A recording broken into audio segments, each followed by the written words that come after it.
நேயர்கள் அனைவருக்கும் வணக்கம். கடந்த 2 நாட்களா தமிழக அரசியல் ரொம்பவே சூடு பிடிச்சிருக்கு அப்படின்னு தான் சொல்லணும். அதாவது அதிமுக எம்எல்ஏக்களாக இருந்த 4 பேர் முன்னாள் எம்எல்ஏக்களா இப்ப மாறிட்டாங்க. இப்போதைக்கு 4 பேர் தான். இந்த வீடியோ நம்ம எடுத்துக்கிட்டு இருக்கும்போது 4 பேர். நாளைக்கு அது எக்ஸ்ட்ரா ஆகிறதுக்கு கூட வாய்ப்பு இருக்கு. அதே மாதிரி முன்னாள் பாஜக தலைவராக இருந்த திரு அண்ணாமலை அவர்கள் முன்னாள் பாஜக நிர்வாகியாகவே மாறிடுவாரா அப்படிங்கிற மாதிரியான ஏசியங்களும் போய்கிட்டு இருக்கு. ஸோ இந்த 2 விஷயங்களை பத்தி தான் இந்த வீடியோல நம்ம முழுசா பார்க்க போறோம். இதை பார்த்து கொண்டிருக்கக்கூடிய நபர்கள் முழுசாக இந்த வீடியோவை பார்க்கும்படி தாழ்மையோடு கேட்டுக்கொள்கிறோம். அதே மாதிரி இதுவரைக்கும் நம்ம சேனலை சப்ஸ்கிரைப் செய்யாத நபர்கள் சப்ஸ்கிரைப் செய்து ஆதரவு தருமாறு தாழ்மையோடு கேட்டுக்கொள்கிறோம். முதலாவதாக அதிமுகவை சேர்ந்த 4 எம்எல்ஏக்கள். Madurantakam MLA Maragatham Kumaravel, Dharapuram MLA Sathyabama, Perundurai MLA Jayakumar, Ambasamudram MLA Isakki Subbaiah. இந்த 4 பேரும் எங்களுக்கு எடப்பாடி பழனிசாமி அவர்களுடைய தலைமை மீது நம்பிக்கை இல்லை, விஜய் அவர்கள் 15 நாட்கள்லயே ஜெயலலிதா அவர்கள் நடத்தக்கூடிய ஆட்சி மாதிரி ஒரு ஆட்சியை நடத்திக்கிட்டு இருக்காரு, அதனால நாங்க அங்க போய் சேர போறோம் அப்படிங்கிற மாதிரியான ஒரு கருத்துக்களை சொல்லிட்டு தங்களுடைய எம்எல்ஏ பதவியை ராஜினாமா பண்ணியிருக்காங்க. ஸோ இந்த நடவடிக்கை குறித்து நிறைய கருத்துக்கள் சமூக வலைதளங்கள்ல போய்கிட்டு இருக்கு. ஸோ ஒரு தரப்பினர் என்ன சொல்றாங்க அப்படின்னா, இப்ப இந்த 4 பேரை விலை கொடுத்து வாங்கிட்டாங்கன்னு நீங்க சொல்றீங்களே, இதே மாதிரி தமிழக வெற்றி கழகத்தினுடைய வேட்பாளர்கள் அறிவிக்கும் பொழுது நிறைய திமுக அதிமுகவினர் அவங்கள விலை கொடுத்து வாங்கியிருந்தாங்க. குறிப்பா 233 தொகுதிகளில் தமிழக வெற்றி கழகம் போட்டியிட்டுச்சு. ஏன் எடப்பாடி தொகுதியில மட்டும் போட்டியிடல?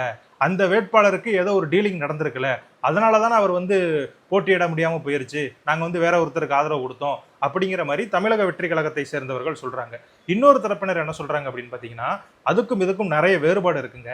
ஏன் அப்படின்னா, அவர் வேட்பாளர், அவங்க தேர்தலில் போட்டிட்டு ஜெயிக்கல. ஆனா இப்ப இந்த 4 பேர் இருக்காங்கல்ல, அவங்க எம்எல்ஏக்கள், மக்களால் தேர்ந்தெடுக்கப்பட்டாங்க. மக்கள் இரட்டை இலை சின்னத்துல வாக்களித்து அவர்களை வெற்றி பெற வச்சிருக்காங்க.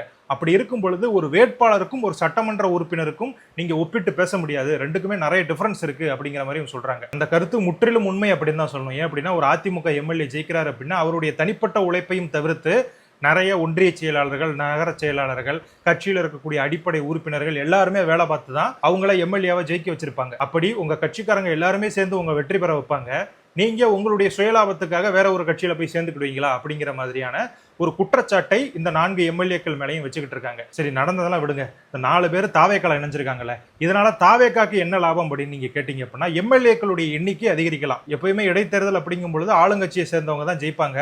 அந்த வகையில பாத்துக்கிட்டோம் அப்படின்னா இவங்க 4 பேருமே போட்டியிடுறதுக்கான வாய்ப்பு இருக்கு. அப்படி தமிழக வெற்றி கழகத்தினுடைய எம்எல்ஏக்களுடைய எண்ணிக்கை அதிகமாகலாம். ஆனா அந்த கட்சியினுடைய நற்பெயருக்கு இது நல்லது அப்படின்னு கேட்டீங்க அப்படின்னா கண்டிப்பா கிடையாது. இந்த நடவடிக்கை எல்லாமே சட்ட ரீதியாக சரி அப்படின்னு எடுத்துக்கிட்டாலும், தார்மீக அடிப்படையில அதிமுக தொண்டர்கள் வாக்களித்து வெற்றி பெற வைத்த ஒரு வேட்பாளரை நீங்க எப்படி இவ்வளவு அசால்ட்டா உங்க கட்சியில் இணைத்துக்க முடியும்?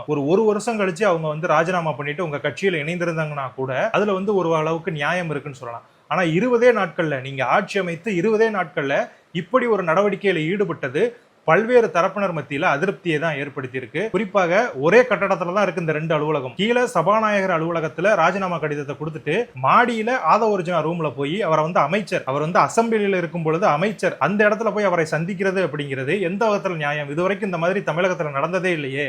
புதியதான ஒரு கலாச்சாரத்தை நீங்க கொண்டு வர்றீங்களே, இதுதான் நீங்க சொன்ன மாற்றமா அப்படிங்கிற மாதிரியான கேள்விகள்லாம் எழுப்பப்பட்டுக்கிட்டு இருக்கு. அதுக்கப்புறமா அவங்க பனையூருக்கு போய் கட்சியில் இணைந்தது வேற ஒரு விஷயம். அதற்கு முன்னாடி இந்த இடத்துல வச்சு அவங்க ஆதவ ஒரிஜினாவை சந்தித்திருக்கணுமா அப்படிங்கிற கேள்விதான் எழுது. அந்த சந்திப்பு நடக்காமல் பனையூர்ல போய் அவங்க சேர்ந்துருந்தாங்கன்னு வச்சுக்கோங்களேன், விமர்சனங்கள் வந்திருக்கும். ஆனா இந்த மாதிரியான ஒரு ப்ரூட்டலான அட்டாக் நடந்திருக்குமா அப்படின்னு கேட்டீங்க அப்படின்னா கிடையாது. ஏற்கனவே திமுக அவங்களுடைய வேலையை ஆரம்பிச்சிட்டாங்க. அதாவது தமிழகத்துல என்னென்ன இடங்கள்ல என்னென்ன குற்றச்சம்பவங்கள் நடக்குது அப்படிங்கிறது சேகரிக்கிறது தான் இப்ப திமுக தரப்பினுடைய வேலையா இருக்கு. ஒரு சின்ன சம்பவம் நடந்தாலும் அதை பூதாகரமா கொண்டு போய்கிட்டு இருக்காங்க. கண்டிப்பா ஒரு எதிர்கட்சி இப்படிதான் செயல்படணும், அதை திமுக செஞ்சுக்கிட்டு இருக்கு. ஆளுங்கட்சியா இருக்கும் பொழுது ஒரு ஆளுங்கட்சி எப்படி செயல்பட்டு இருக்கணுமோ அப்படி திமுக செயல்பட்டு வச்சுக்கோங்களேன், தமிழகத்துக்கு ஒரு பொற்கால ஆட்சி கிடைச்சிருக்கும். அதை திமுக மிஸ் பண்ணிட்டு இப்ப எதிர்கட்சியா மிகச்சிறப்பா செயல்பட்டுக்கிட்டு இருக்காங்க. இது ஒரு பக்கம் இருக்கட்டும். இப்ப தாவேக்காவுக்கு இது ஒரு நெகட்டிவா மாறிடுச்சு அப்படிங்கிற மாதிரி நம்ம சொல்லிக்கிட்டு இருக்கோம். என்னதான் விஜய் அவர்கள் அரசியல் சாதுரியத்தை பயன்படுத்திட்டாரு அப்படின்னு சொன்னாலுமே இந்த சம்பவங்களாக இந்த 4 பேர் தங்களுடைய எம்எல்ஏ பதவிகளை ராஜினாமா பண்ணிட்டு தமிழக வெற்றி கழகத்தில் இணைந்தது அதிமுகவில் எடப்பாடி பழனிசாமி அவர்களுடைய கையை இன்னுமே வலுப்படுத்தியிருக்கு அப்படின்னு தான் சொல்லணும். ஏற்கனவே அவருக்கு பாத்தீங்கன்னா வெறும் 22 எம்எல்ஏக்கள் தான் சப்போர்ட் பண்ணிக்கிட்டு இருந்தாங்க. இப்ப கூடுதலாக ஒரு 10 நபர்கள் அவர் கூட போய் இணைந்திருக்காங்க. 32 எம்எல்ஏக்கள் இப்ப எடப்பாடி பழனிசாமி அவர்களுக்கு ஆதரவாக இருக்காங்க. 11 எம்எல்ஏக்கள் ரெபலா இருக்காங்க. அவங்க நிறைய கோரிக்கைகளை எடப்பாடி பழனிசாமி அவர்கள் கிட்ட வைத்திருக்காங்க. அந்த கோரிக்கைகள்லாம் நிறைவேற்றப்பட்டது அப்படின்னா அவங்க அதிமுகவில் போய் இணைவாங்களாம். அப்படி இல்லைன்னா அந்த 11 எம்எல்ஏக்களும் தங்களுடைய எம்எல்ஏ பதவியை ராஜினாமா பண்ணிட்டு தமிழக வெற்றி கழகத்தில் இணைந்து அவங்களும் எம்எல்ஏ ஆகிறதுக்கான வாய்ப்புகள்லாம் இருக்கு. அடுத்த ஒரு சில நாட்களுக்கும் இந்த பரபரப்பு நீடிக்கும் தமிழக அரசியல்ல அப்படிங்கறத இதன் மூலமா நமக்கு தெரிய வந்திருக்கு. அடுத்ததாக மிக முக்கியமான விஷயம் என்னன்னா, முன்னாள் தமிழக பாஜக தலைவர் திரு அண்ணாமலை அவர்கள் பாஜகவிலிருந்து விலகிவிட்டு புதிய கட்சி ஆரம்பிக்க போறாரு. புதிய தமிழக ஜனதா பார்ட்டி அப்படிங்கிறதா அந்த கட்சியினுடைய பெயர். அவர் கொடியெல்லாம் ரெடி பண்ணிட்டாரு அப்படிங்கிற மாதிரியான செய்திகள்லாம் வெளிவந்துகிட்டு இருக்கு. இது அண்ணாமலை அவர்களுக்கு தெரியுமா அப்படிங்கிறதே தெரியல. நிறைய சோசியல் மீடியாக்கள்ல போட்டுக்கிட்டு இருக்காங்க. ஊடகங்கள்லாம் எதுவுமே அதை பத்தி கருத்து தெரிவிக்கல. ஆனால் சோசியல் மீடியாக்கள்ல நிறைய பேர் எழுத ஆரம்பிச்சிட்டாங்க. அண்ணாமலையுடைய ஆதரவாளர்கள் நாங்க சொல்றதா அண்ணாமலை கேட்பாரு அப்படிங்கிற மாதிரி ஒரு சிலர் கருத்துக்களை சொல்லிக்கிட்டு இருக்காங்க. அதே நேரத்தில் நிறைய அண்ணாமலைக்கு எதிரான நபர்கள் இருக்காங்களே, அவங்களுமே இந்த மாதிரி புரளையை கிளப்பி விட்டுக்கிட்டு இருக்காங்க. அண்ணாமலை இப்படித்தான் செய்வாரு அப்படிங்கிற மாதிரிலாம் சொல்லிக்கிட்டு இருக்காங்க. உண்மையில் அப்படி நடக்குமான்னு கேட்டீங்க அப்படின்னா அது நம்ம கையில இல்லை. ஏன் அப்படின்னா அண்ணாமலை அவர்கள் தான் தமிழகத்தினுடைய அடுத்த நம்பிக்கை. அவர் தான் கடந்த 5 ஆண்டுகளில் எதிர்கட்சியா சிறப்பாக செயல்பட்டாரு. அவர் தான் தமிழ்நாட்டினுடைய நம்பிக்கை. அடுத்த கட்டமே, அடுத்த அரசியலே பார்த்தீங்க அப்படின்னா விஜய் விசஸ் அண்ணாமலை விசஸ் உதயநிதி ஸ்டாலின் அப்படின்னு தான் இருக்கும் அப்படிங்கிற மாதிரி ஒரு கருத்துக்கள் பரவிக்கிட்டு இருக்கு. விஜய் அவர்கள் மாதிரி சினிமா புகழ் இல்லாட்டியும், உதயநிதி ஸ்டாலின் மாதிரி ஒரு குடும்ப சப்போர்ட், கட்சி சப்போர்ட் இல்லாட்டியும், அண்ணாமலை அவர்கள் ஒரு மிகப்பெரிய அரசியல்வாதியாக தமிழகத்தில் வளர்ந்திருக்கிறார் அப்படிங்கிறது ஒரு மறுக்க முடியாத உண்மையாக தான் இருக்கு. ஆனா பாஜகவிலிருந்து விலகி அவர் ஒரு தனி கட்சியை ஆரம்பித்து அண்ணாமலையால சோபிக்க முடியுமான்னு கேட்டீங்க அப்படின்னா அது ஒரு மிகப்பெரிய கேள்விக்குறிதான். அண்ணாமலை டேட்டாவோட பேசுறாரு. அண்ணாமலை பேசுறதுல அவ்வளவு தெளிவா இருக்கு. எல்லா விஷயங்களை பத்தியும் கரைச்சு குடிச்சிருக்காரு, சூப்பரா பேசுறாரு அப்படிங்கிற மாதிரியான ஒரு கருத்து இருக்கு. அண்ணாமலை அவர்கள் எந்த விஷயங்களை பேசினாரு? தமிழகத்துல திமுகவும் சரி அதிமுகவும் சரி செய்த தவறுகள் என்ன அப்படிங்கிறத சுட்டி காட்டினாரு. அவர்கள் செய்த ஊழலை அம்பலப்படுத்தினாரு.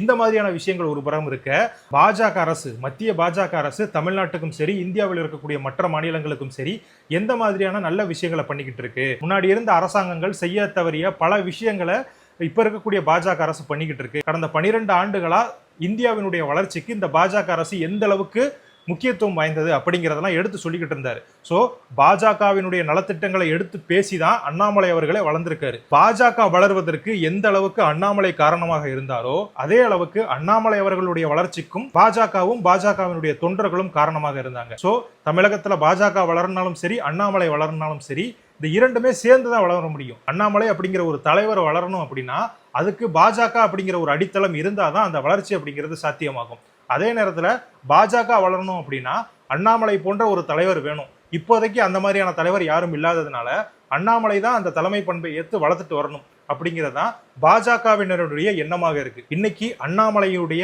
ஆதரவாளர்களாக இருக்கக்கூடிய நிறைய பேர் 20-25 வருடங்களாக பாஜகவுடைய பயணிக்கக்கூடிய நபர்களாக இருக்காங்க. இப்ப அண்ணாமலை வந்ததுக்கு அப்புறமா பாஜகவில் இணைந்திருக்காங்கல்ல, அவங்களுடைய கருத்து தான் அண்ணாமலை தனிக்கட்சி ஆரம்பிக்கணும் அப்படிங்கிறது.